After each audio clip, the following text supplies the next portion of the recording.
Hi, Austin. Hey, Merry Christmas, Happy Holidays. Appreciate that. Thank you.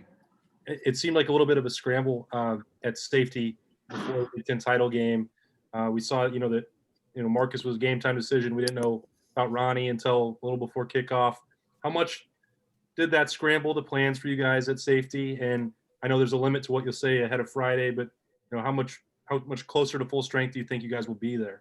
Yeah, well, it was a big scramble, and we had three healthy safeties, ready to play in the game. And so there was, that was significant. And the kids did a really nice job. That's the COVID environment, right? Of adapting and overcoming and accommodating. And we would certainly like to be much closer to full strength on Friday.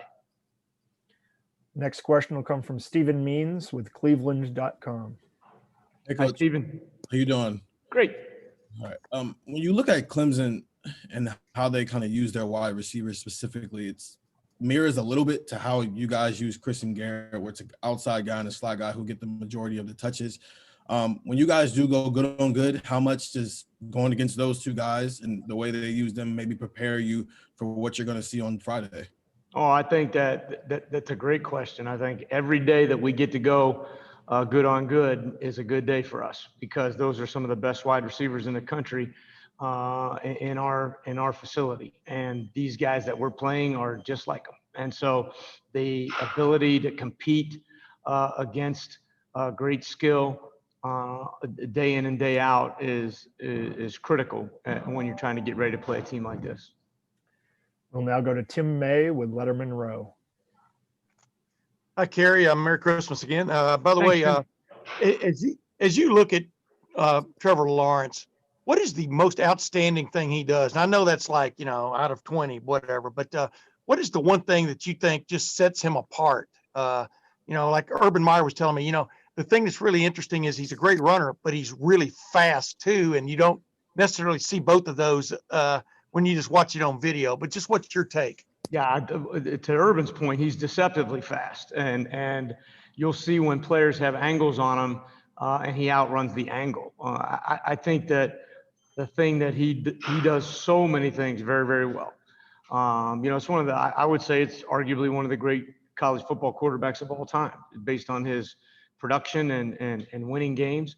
He is a play extender, and he does a great job of avoiding rush, sidestepping rush, getting outside the pocket, running the ball, or extending the play and throwing the ball. And he makes very, very, very few poor decisions.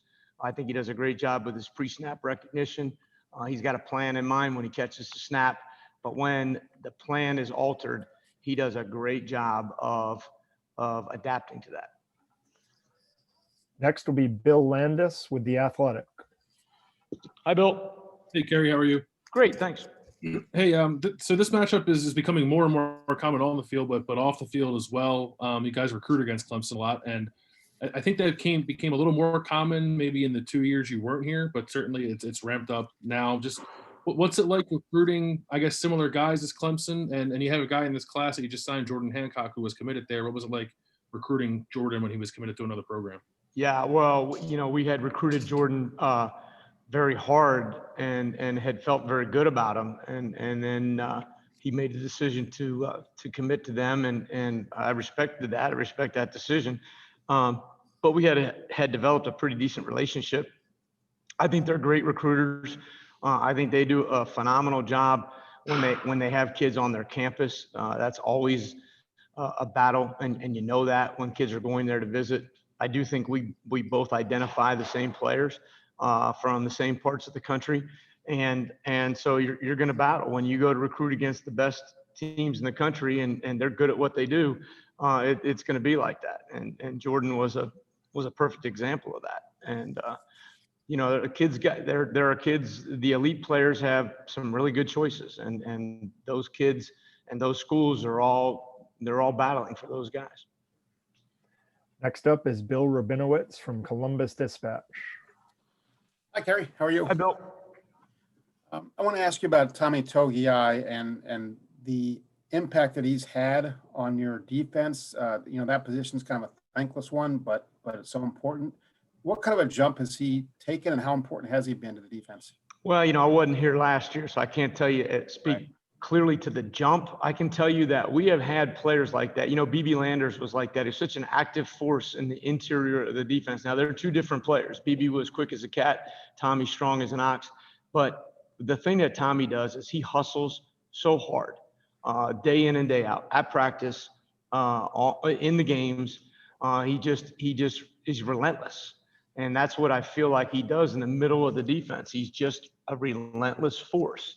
And if you don't stay on him, he's going to find himself at the ball. And he's really, between the interior defensive linemen have just really done a really, really good job this year. We'll now go to Tony Gerdeman from Buckeye Scoop. Harry, how you doing? Great. How are you, Tony? Good. I want to ask you about the other guy on the interior.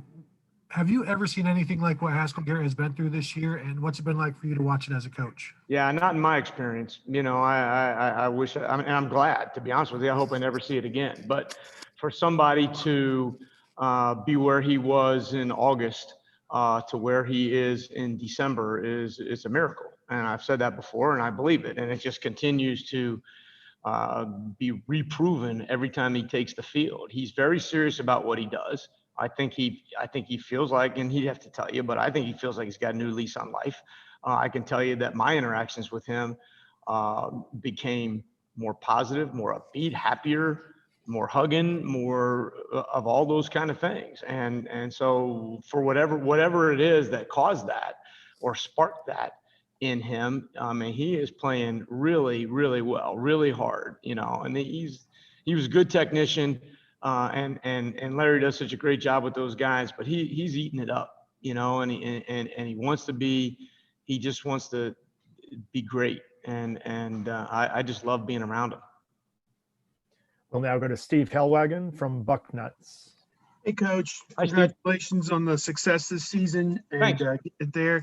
My question, I don't know how much you've gone back and watched the tape of this game. You weren't there, obviously, a year ago.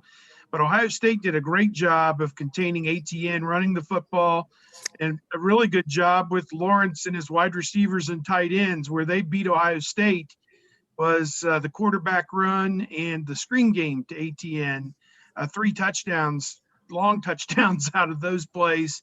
I know it's all part of everything, and you got to stop everything, but how do you stop all 4 of those things in a game like this? And how aware do your guys have to be about all the different ways they can attack you? Yeah, it's a great question. I don't think anybody stops them. I think you want to try to slow them down. You want to try to contain them. You want to try to eliminate those big plays. They do it to everybody. Their explosive tape is the longest tape that you've ever seen. I think the running back is a fantastic player in every phase of the game. He runs the ball inside. He runs the ball outside. He catches the ball out of the backfield. He catches the ball on the perimeter. I think he's dynamic. Obviously, the quarterback run, which shows up at this time of year, is important to their success, and that's what winning teams do. They have a formula. They've got talent across the board, from the numbers to the numbers. And so, if you went into a game and said, "Well, we're going to take this one thing away," they have plenty to beat you somewhere else. And so you have to prepare for all of it, and you have to play. You have to play a great game for 4 quarters in order to have a chance at the end. Thanks. Next up will be Jacob Beng from Buckeye Grove. Hey, Kerry, how are you? Hi, Jacob. Great, thanks. Going back to the interior on the defensive line, have you seen an extra pep in the step of Jonathan Cooper now that he finally gets to play Clemson?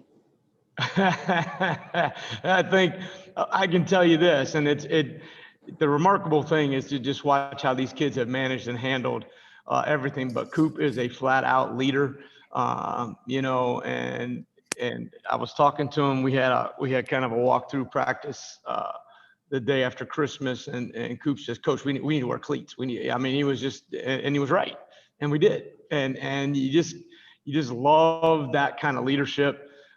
He's all in. He's pushed his chips into the middle of the pile for this game, and I think we'll see Coop's best effort. Next, we'll go to Zachary Braziler from New York Post.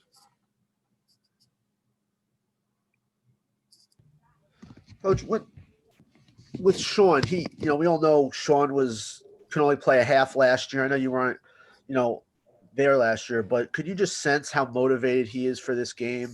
And Well, I mean, in many ways, I think the way that game finished, or a big part of the reason that Sean came back, and Sean's passionate about winning, and he felt, I'm not going to say he felt responsible, but he felt, shortchanged or whatever. I don't know what the right word is, Zachary, to be honest with you, but and he's been motivated all year, and he's a great leader. But he's, this game obviously means a lot to him.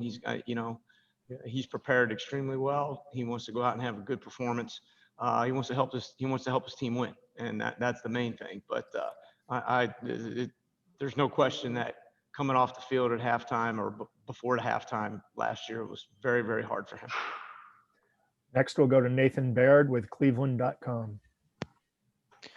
Hey, Kerry, Hi, Nathan. how you doing?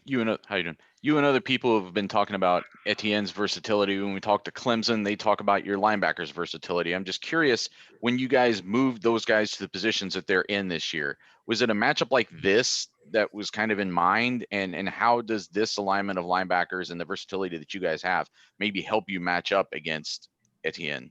Well, I think when you're going to play teams like this, and it's a great question, I think when you're going to play teams like this, you got to have speed on the field, and you got to figure out a way to get fast guys out there playing in the right areas. And for us, moving Pete, getting Barron on the field in a different capacity, having a kid like Justin Hilliard who can play all the spots, and then that anchor in the middle, Tough Borland. I mean, I just think that versatility gives us. It certainly gave us a great chance when guys were out because of COVID, but it gives us flexibility. And I agree with you that when you're going to play teams like this, you're going to need those kind of flexible players that can move around and do different things during the course of the game to help you try to win. And one last question, Coach. Brendan Gulick from Buckeyes Now. Hey, Kerry. Hi, Brendan. Hey, Haskell made a comment to us that he has spent a lot of time this year on trying to learn more than just his job. He wants to know the coverages. He wants to know where certain guys are. He said it's helped him play more freely. That's a really mature thing to commit yourself to doing. How many other guys on your defense do you feel have made the decision to try and learn more than just their position, and has that made you better as a unit?